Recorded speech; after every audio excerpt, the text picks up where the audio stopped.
भगवान ने उन्हें गोपीश्वर कहा। ईश्वर होते हुए भी ललचा गए। जिस गोपी रस को और गोपी भाव के लिए आराधना की श्री कृष्ण की, श्री कृष्ण कृपा से गोपी भाव मिला, तब वो ब्रज के रास रस में प्रवेश पाए। ऐसे रास विलास को तुम किसी स्त्री पुरुष का विलास समझते हो? तुम्हारी आंखें ही नहीं हैं तो बातुल भूत विवश मतवारे ते नहीं बोले वचन विचारे। भगवान का कोई भी एक भी चेष्टा ऐसी नहीं है जो धर्म से नहीं हो। साधारण धर्म, असाधारण धर्म, फिर प्रेम धर्म। तुम्हें साधारण धर्म का ज्ञान नहीं तो तुम प्रेम धर्म के विलास का कैसे निर्णय कर सकते हो? जब साधारण धर्म का, एक मनुष्य धर्म का तुम्हें ज्ञान नहीं, और वो मनुष्य धर्म का खेल नहीं हो रहा है। नहीं, मनुष्य धर्म से तो ऊपर शांत भाव की आराधना करने वाला ही उठ जाता है। कांता भाव, ये सबकी समझ में आने वाले भाव नहीं है। अगर ऐसा होता, ध्रुवदास जी ने वर्णन किया है, नारदादि उद्धादि शब्द, सनकादि आदि, ये गोपी जनों के सुख को देखकर अपने भजन को व्यर्थ मानते हैं। अपने भजन को व्यर्थ मानते, जो ब्रह्मानंद में छके रहते हैं। गोपी जनों का प्यार, कपोल पे कपोल श्री कृष्ण मिलाए, नूपुरों की नूपुर ध्वनि में ध्वनि मिलाए, नेत्रों में नेत्र मिलाए, ललचा गए महापुरुष सनकादि, जिनकी एक झलक पाने के लिए बैकुंठ में जाते हैं। जरा सा विक्षेप पड़ता है तो आवेश आ जाता है। कितना प्यार करते हैं रूप दर्शन का, और उसी रूप का ये पान कर रही हैं। पान ही नहीं, अपने में समा रही हैं। कैसे कोई इस रास को समझ पाएगा? वो रास को समझते हैं स्त्री पुरुष का विलास। नहीं नहीं नहीं, बड़े बड़े योगियों की पहुंच की भी बाहर की बात है। अगर कोई साधारण भाव से इसे ले तो वो अपने ऊपर अपराध ला देगा, मलिनता और बढ़ेगी। बृहस्पति शिष्य भगवान के समान ज्ञान रखने वाले उद्धव जी एक चेष्टा को देखकर बिक जाते हैं गोपी जनों की। कितनी ऊंची महान स्थिति गोपी, वो जान रहे हैं, वो भी पूरी नहीं, तभी चरणों में लौटते हैं कि मुझे यहां की कोई घास औषधि बना दी जाए जिससे इन गोपियों की चरण धूलि मुझे मिलती रहे। श्री कृष्ण सानिध्य को निरंतर प्राप्त महापुरुष गोपी जनों की भावदशा को देखकर गोपी जनों की चरण धूलि सतत पड़ती रहे, इसलिए यहां ब्रज की वो लता गुल्म औषधि बनना चाहते। उद्धव जैसे महात्मा जिनकी चरण रज लेने के लिए गुल्म लता औषधि जड़ बनना चाहते हैं, वो गोपी जन कोई स्त्री है? उनका श्री कृष्ण से, जिन श्री कृष्ण का नाम नहीं ले सकते, उन श्री कृष्ण को अपने हृदय से लगाती है। कितनी महिमा है। तुम पुरुष स्त्री देखते हो, तो हमारे प्रभु स्वयं कह रहे हैं, न मे पार्थास्ति कर्तव्यम त्रिषु लोकेषु किंचन नानवाप्तम अवाप्तव्यम वर्त एव च कर्मणि। अलग अलग लोकों की 9 किशोरी सुंदरियों ने जब ब्रज गोपियों का ये सुख सुना,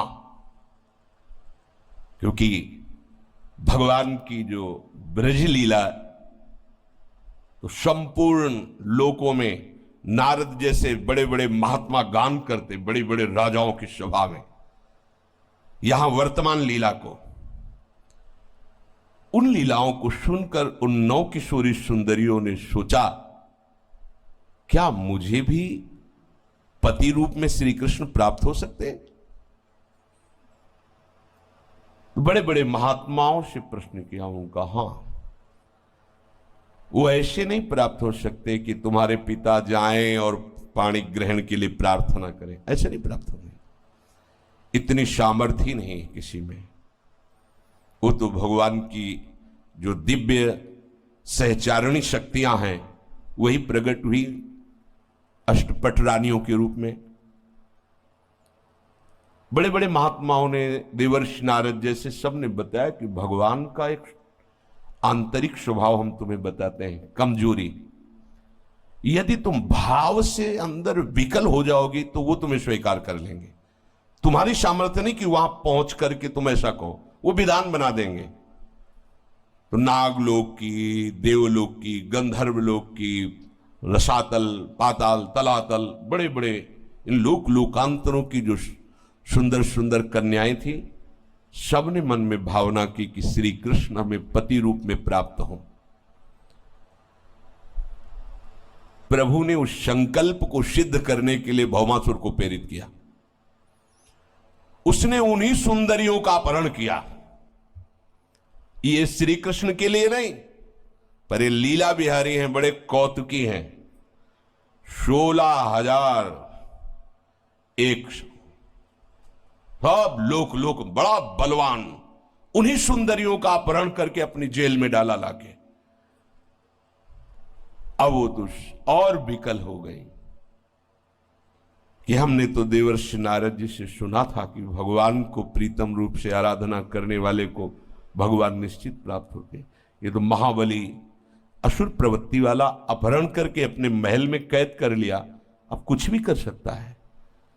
क्या मेरा व्रत, मेरा नियम, मेरा तप, मेरा भजन, मेरा चिंतन मेरे प्रभु तक नहीं पहुंचा क्या? पर हम इसे स्पर्श भी नहीं करने देंगे, अपने प्राण त्याग देंगे, पर श्री कृष्ण के सिवा मेरा कोई नहीं। ये आखिरी व्रत की पूर्णता है। प्रभु पधारते हैं, उसका उद्धार करते हैं। जब महल में प्रवेश करते हैं तो जिसका बचपन से चिंतन कर रही थी उस प्रीतम को देखते ही लुट गई। कैसा विधान बनाया, अलग अलग जाके प्रभु को वर्ण नहीं करना पड़ा, उसी से सबको एकत्रित करवा दिया। और अभी तक उसने किसी से संभाषण भी नहीं किया था। प्रभु का संकल्प कौन तोड़ सकता है? सब ने अपनी भाव भरी दृष्टि से, ओ इन्हीं को तो चाहती थी, यही आ गए। सब 16,100 मेरे प्रीतम, मेरे प्राणाधार श्री कृष्ण। प्रभु ने सब की तरफ देखा तो सब प्रभु को कांत भाव से देख रही थी, अपने पति की तरह, अपने परम प्रीतम की तरह। भगवान ने सब की तरफ तुरंत पालकियां मंगाई, सबको द्वारिका। कहां से? उनकी आराधना कहां थी? अलग अलग प्रांतों में, अलग अलग लोकों में। कैसे एकत्रित किया? सबको द्वारिका पहुंच, एक ही घड़ी में, एक ही नक्षत्र मुहूर्त में सबका पाणी ग्रहण किया। सबका पाणी 16,100 वो 8 अष्टपट रानियां थी। नारद जी को बड़ा आश्चर्य हुआ। 2-4 अगर पत्नियां हो तो कैसी दिनचर्या होगी उसकी, और जिसके 16,108 उनकी दिनचर्या कैसी होगी? मतलब कौन से मिनट में किससे मिलते होंगे भगवान? भगवान कहते मेरे लिए कोई कर्तव्य कर, फिर भी मैं सावधानी से जैसा रूप धारण करता हूं वैसे ही कर्तव्य कर्म का पालन करता हूं। देवर्षि नारद जी के मन में बात आई कि 16,108 रानियों के 16,108 महल हैं। अब एक लाइन में 16,108 महल, महल कोई झोपड़ी थोड़ी है, द्वारिकाधीश की महारानियों के महल है। मतलब अगर दिन भर घूमा जाए तो 16,108 के दर्शन करना मुश्किल हो जाएगा पूरे महलों के। सबके लिए अलग अलग महल। कौन सी दिनचर्या भगवान की होगी? क्या करते होंगे भगवान? कैसे मिलते होंगे सबसे? फोन तो था नहीं उस समय कि फोन से बात कर लेते कि भाई देखो ज्यादा विकल मत होना, रविवार के दिन तुम्हारा साल में कितने दिन होते हैं? 300 और ये कितने? 16,108। तब कई वर्ष बाद नंबर आएगा मिलने का। नारद जी को बहुत लगा कि कैसे वो रानियां रहती होंगी जो इतना प्रभु की आराधना किए हुए महापुरुष हैं, वो कांत भाव से प्रभु को बज रही। प्रभु उनकी भावना का कैसे, एक ही शरीर से एक ही समय में 16,108 महलों में कैसे बर्ताव करते होंगे। देवर्षि नारद जी को बड़ी उत्सुकता हुई कि इनकी दिनचर्या देखें जरा, क्या दिनचर्या है प्रभु की। द्वारिका पहुंचे। द्वारिका तो भगवान की ऐश्वर्य भरी दिव्यपुरी है। वैकुंठ से भी द्वारिका की महिमा श्रेष्ठ है। स्थूल से सूक्ष्म, सूक्ष्म से कारण, कारण से ब्रह्म, और फिर ब्रह्म से भी श्रेष्ठ वैकुंठपुरी का, वैकुंठ से भी श्रेष्ठ द्वारिकापुरी, द्वारिकापुरी से भी श्रेष्ठ मथुरापुरी, मथुरापुरी से भी श्रेष्ठ ब्रजमंडल, और ब्रजमंडल से भी श्रेष्ठ गोष्ठ वृंदावन, गोष्ठ वृंदावन से भी श्रेष्ठ गोपी वृंदावन, और गोपी वृंदावन से भी श्रेष्ठ नौ निभृत निकुंज वृंदावन, जिसे किशोरी जी का महल कहा जाता है। तो द्वारिकापुरी में देखा इतने सुंदर सुंदर उपवन, उद्यान, सरोवर खिले हुए पुष्पों से, तरह तरह के रंग बिरंगे दिव्य पक्षी कोलाहल कर रहे हैं। निर्मल जल से भरे हुए सरोवरों में नील, लाल, श्वेत भांति भांति के कमल खिले हुए हैं। नवजात कमलों की भीड़ लगी हुई है। हंस सारस कलरव कर रहे हैं। द्वारिकापुरी में स्फटिक मणि और चांदी के, स्फटिक मणि और चांदी के, स्फटिक मणि भी श्वेत होती है, चांदी भी श्वेत होती है। 9 लाख महल पंक्तिबद्ध बनाए गए थे, बड़े बड़े। उनकी फर्शें महामरकत मणि की, पन्ने की, जगमग जगमग कांति महल की फर्श की, हीरों की बहुत सी स्वर्ण से ऐसी पच्चीकारी की गई थी, देखते बनते थे महल द्वारिकाधीश के। और जो राजपथ था बहुत ही सुंदर, स्वच्छ, और आसपास की नारी रत्नों से जटी हुई, बीच में राजपथ, फिर छोटी छोटी गलियां, चौराहे, बाजार, ऐसे सुंदर सुंदर पशु पक्षी। नारद जी देखते ही आनंद मगन हो गए। द्वारिकापुरी में प्रभु श्री कृष्ण चंद्र जी का अंतःपुर, अंतःपुर कहते हैं जहां प्रभु की शक्तियां विराजमान, रानियां विराजमान है। बड़े बड़े लोकपालों का जहां प्रवेश नहीं, केवल डेहरी को प्रणाम करते हैं, वो अंतःपुर। लोकपालों का भी प्रवेश नहीं प्रभु के महलों में। भगवत स्वरूप विश्वकर्मा ने अपनी सारी कला कौशल लगा करके इन महलों का निर्माण किया है। अंतःपुर में अर्थात रनिवास में 16,108 महल है। उनमें से एक प्रथम महल में देवर्षि नारद जी ने प्रणाम करके प्रवेश किया। मूंगों से जटित बैदूर्य मणियां, इंद्रनील मणियां दीवारों में जगमग जगमग हो रही थी। बड़ी सुंदर सुंदर बिछौने बिछे हुए थे जो चमक रहे थे। मोती की लड़ियां महल में, चंदोवे, हाथी दांत के बने हुए आसन, श्रेष्ठ श्रेष्ठ पलंग जिनमें मणियां जटित हैं तो पलंग भी तेजों में दिखाई दे रहे। और एक ही महल में सहस्त्रों दासियां बहुत सुंदर सुंदर आभूषणों से सुसज्जित, स्वच्छ, तेजस्वी, सुसज्जित, ऐसे वो सेवा में लगी हुई है। और हजारों सेवक अंतःपुर के बाहर जामा, पगड़ी, सुंदर सुंदर गहने, जड़ाऊ कुंडल धारण किए हुए सावधानी से महल की रक्षा कर रहे हैं। धूप है जिसकी गंध से मतवालापन प्रकट होता है। रंग बिरंगे पक्षी छज्जों पर बैठे हुए बोल रहे हैं। इतने ऊंचे ऊंचे महल मानो बादलों को छू रहे हो। देवर्षि नारद जी बड़े आनंदित हो रहे हैं द्वारिकापुरी की शोभा देखकर। अब इनके लिए तो कोई रोक है नहीं, सीधे गए तो देखा महालक्ष्मी स्वरूपा रुक्मिणी जी के साथ बैठे प्रभु कुछ वार्ता कर रहे हैं और रुक्मिणी जी अत्यंत सुकोमल कर कमल में पंखा लिए हुए प्रभु पर से वायु कर रहे हैं। यद्यपि रुक्मिणी जी के महल में भी वर्णन हुआ हजारों दासियां हैं, पर वो प्रभु की श्रीअंग सेवा स्वयं करती है। नारद जी देखते ही प्रभु से नेत्रों से, क्योंकि प्रभु का ब्रह्मण्य देव नाम है, भक्त अपने स्वामी को जैसे प्रसन्नता वैसा ही करता है। तो प्रभु का और नारद जी का एक बात फिट की गई थी। नारद जी ने कहा कि प्रभु आप तो हमारे स्वामी, बोले सभा में नहीं, एकांत में आप हमें साष्टांग दंडोत करना, सभा में हम आपको करेंगे। एकांत में तो तुम्हारे आराध्य देव हैं, पर सभा में संत हमारे आराध्य देव हैं।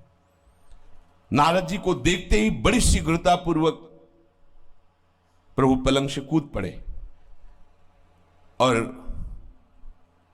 नारद जी के युगल चरणों में साष्टांग दंडवत किया।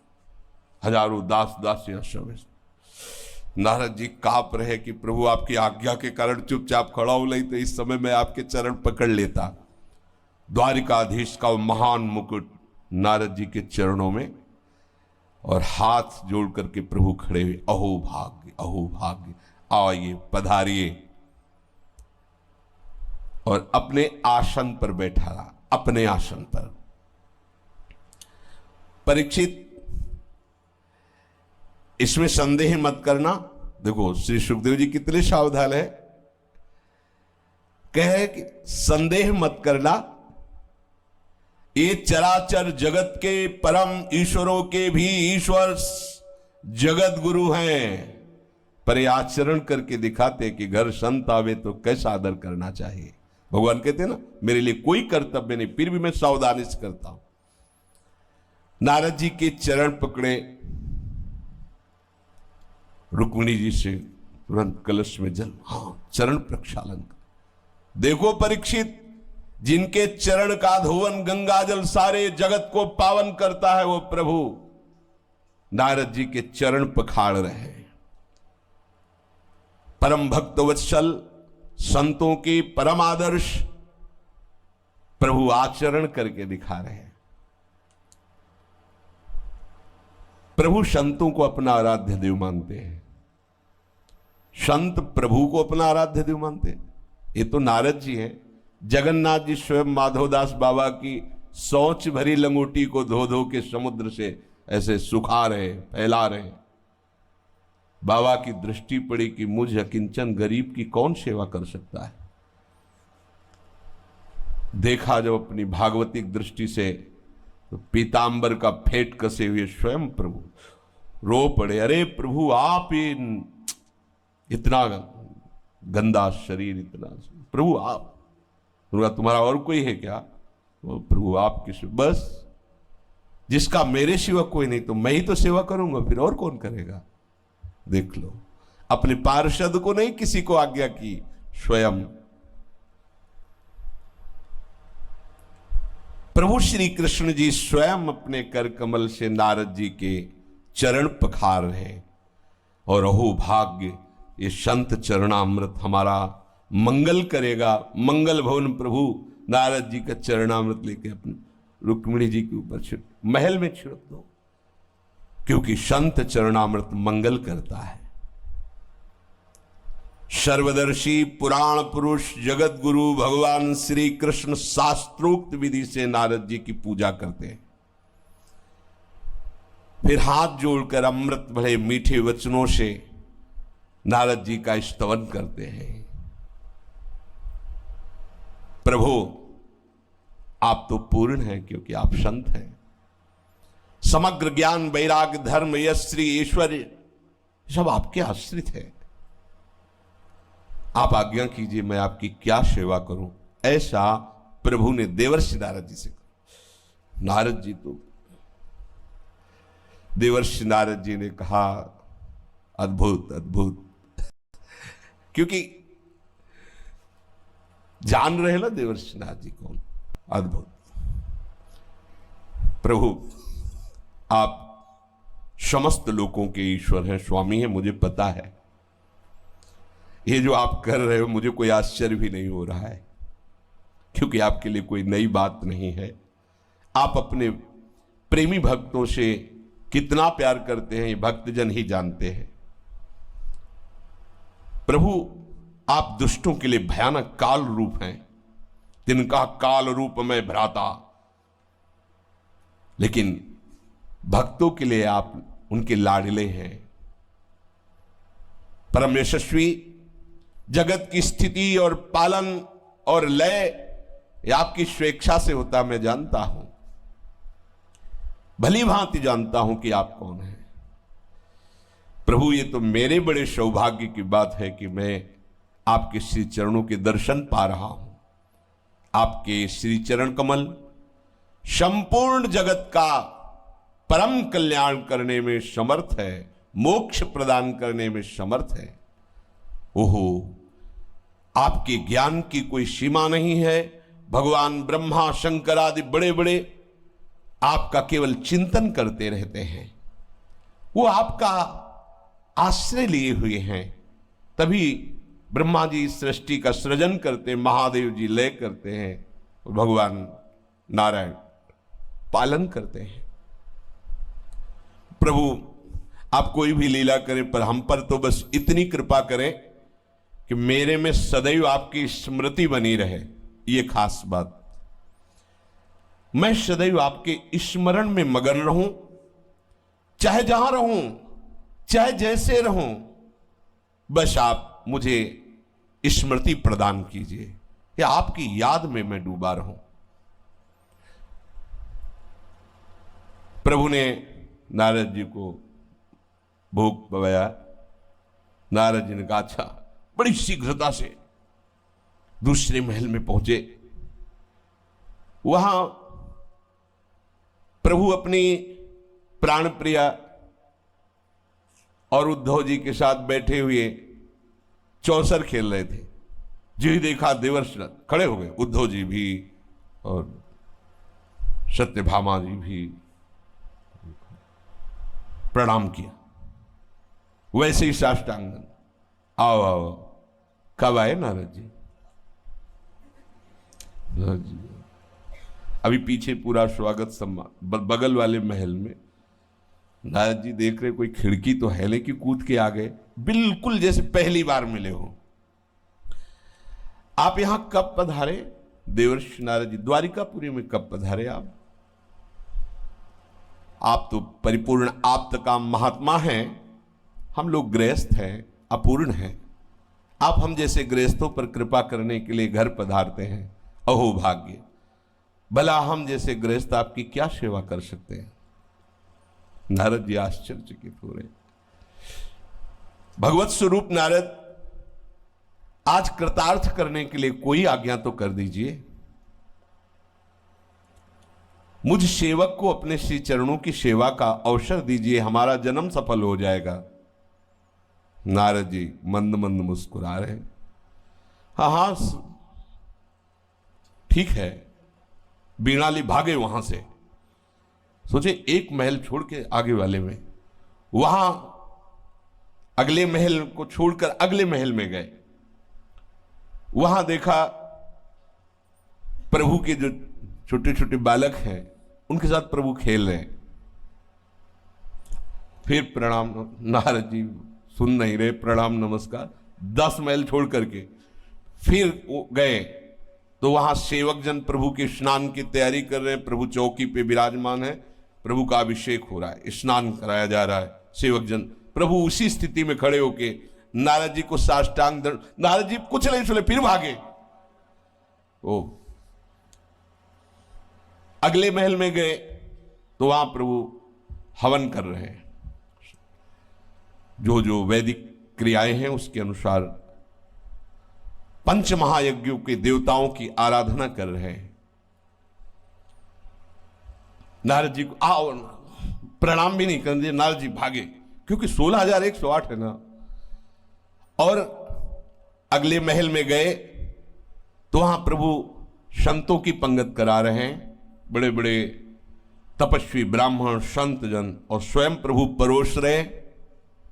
फिर उनका बचा हुआ प्रसाद नारद आओ आओ, नारद जी का पंगत में बैठेंगे तो लेट हो जाएगा, आगे भागे। अगले महल में गए तो प्रभु संध्या कर रहे हैं, गायत्री जप अर्घदान, प्रभु हैं संध्या कर रहे हैं। मौन होकर गायत्री जप खड़े हो गए नारद जी, फिर आगे के लिए। अगले महल में गए तो अपने पुत्रों को युद्ध की कला सिखा रहे हैं, तलवार ढाल लेकर के कला सिखा, कैसे चलाने से कैसे बचा जाता है, पैतरा ऐसे सिखा रहे हैं। नारद जी एक महल में गए तो देखा प्रभु घोड़े की सवारी करना सिखा रहे हैं। कहीं गए तो देखा प्रभु पलंग पर शयन कर रहे हैं। कहीं गए तो देखा प्रभु सिंहासन पर विराजमान है और उनका स्तवन हो रहा है। कहीं गए तो उद्धव आदि बड़े बड़े मंत्रियों के साथ सलाह हो रही, किसी गंभीर विषय पर परामर्श हो रहा है। कहीं गए तो प्रभु जल क्रीड़ा कर रहे हैं, कहीं गए तो प्रभु गौ सेवा कर रहे हैं, किसी महल में वस्त्राभूषणों का दान कर रहे हैं। कहीं गए तो ब्राह्मण इतिहास पुराण सुना रहे हो, प्रभु नीचे बैठे हाथ जोड़ करके श्रवण कर रहे हैं। कहीं गए तो देखा अपनी प्राण प्रिया के साथ हास परिहास कर रहे हैं। कहीं गए तो धर्म का उपदेश कर रहे हैं प्रभु। कहीं धन वृद्धि के लिए उपदेश कर रहे हैं, कैसे राज्य चलता है, कैसे धन का। कहीं तो गृहस्थाश्रम धर्म के उपयोगी विषयों का कैसे सेवन करना है, ऐसी चर्चा हो रही। और कहीं गए तो ध्यानस्थ होकर के प्रभु बैठे हुए, प्रकृति से परे अतीत अपने स्वरूप के ध्यान में प्रभु बैठे हैं। कहीं गए तो गुरुजनों की सेवा में लगे हुए, माता पिता वयोवृद्धों की सेवा कर रहे हैं। कहीं गए तो संधि की बात हो रही तो कहीं युद्ध की बात हो रही। कहीं किसी महल में देखा बलराम जी के साथ बैठे हुए, कैसे जगत का मंगल हो, कैसे सत्पुरुषों का कल्याण हो, इस पर चर्चा हो रही। किसी महल में गए तो जिन कन्याओं का ब्याह हो गया था उनको बुलाया गया है, उनका आदर सत्कार हो रहा है। किसी में पुत्र का ब्याह हो रहा है तो किसी में कन्या का ब्याह हो रहा है। नारद जी का सर दर्द करने लगा कि आखिरकार प्रभु एक ही समय में ब्याह, सबके महल में। कहीं कन्याओं को विदा किया जा रहा है, कहीं ब्याह की तैयारी हो रही। योग योगेश्वरेश्वर भगवान जगत गुरु श्री कृष्ण का ये विराट उत्सव देख करके नारद जी चकित हो रहे हैं। बड़े बड़े यज्ञों के द्वारा बड़े बड़े देवताओं का यजन। कहीं प्रभु आदेश कर रहे हैं कि कुआं पौशाला ये बनाए जाए, मठ बनाया जाए, संतों को रखा जाए। कहीं श्रेष्ठ यादवों से घिरे हुए प्रभु विचरण कर रहे हैं। कहीं प्रजा के सामने वेश बदल करके उनकी जानकारियां कर रहे हैं। मनुष्य की सी लीला करते हुए ऋषिकेश भगवान श्री कृष्ण की इस महामहिमा को देखकर देवर्षि नारद जी हार करके मुस्कुराते हुए कहा, एक महल में प्रणाम किया होगा, अब आगे के महल में जाएंगे नहीं। कितना दौड़ लगा है, 16,108, सब में नई नई लीला। बोले प्रभु मैं देखने आया था कि आप 16,108 से कब मिलते हैं। मैं समझ गया प्रभु, एक क्षण भी प्रभु नहीं हटते। बस समझ लीजिए, अपने भक्त के पास से एक क्षण भी नहीं हटते। इतने प्रभु के भक्त हैं, सबके साथ प्रभु है, सबके साथ अपने पर्सनल प्रभु है। ये ज्ञान विज्ञान की बात नहीं, ये भाव की बात है। सबके साथ प्रभु, वही प्रभु एक जो परम तत्व है। जैसे आप भाव करोगे वैसे ही आपके साथ प्रभु, वैसे ही है। बड़ी महिमा है। प्रभु आपकी महिमा का कोई पार नहीं पा सकता। ये आपने जो अपनी महिमा प्रकट की, मुझ चरण सेवक के ऊपर अपार कृपा की प्रभु। हे मेरे आराध्य देव, मैं समझ गया कि आपके लिए कोई कर्तव्य कर्म नहीं, फिर भी एक सदगृहस्थ को कैसे आचरण करना चाहिए आप स्वयं कर्म करके बता रहे हैं। जब नारद जी चरणों पे गिरे तो उनका मेरे प्यारे पुत्र, प्रभु ने कहा अभी तक जो लीला हुई, अब कह रहे मेरे प्यारे पुत्र वत्स, तुम मेरी इस महायोग माया को देखकर आश्चर्यचकित मत होना, क्योंकि नट की सारी कारीगरी, सारा चमत्कार जमूरे को पता होता है। जाओ, तुम कभी मोहित मत होना मेरी माया से, मैं तुम पर बहुत प्रसन्न हूं, सदैव हमारे स्मरण में मगन रहो।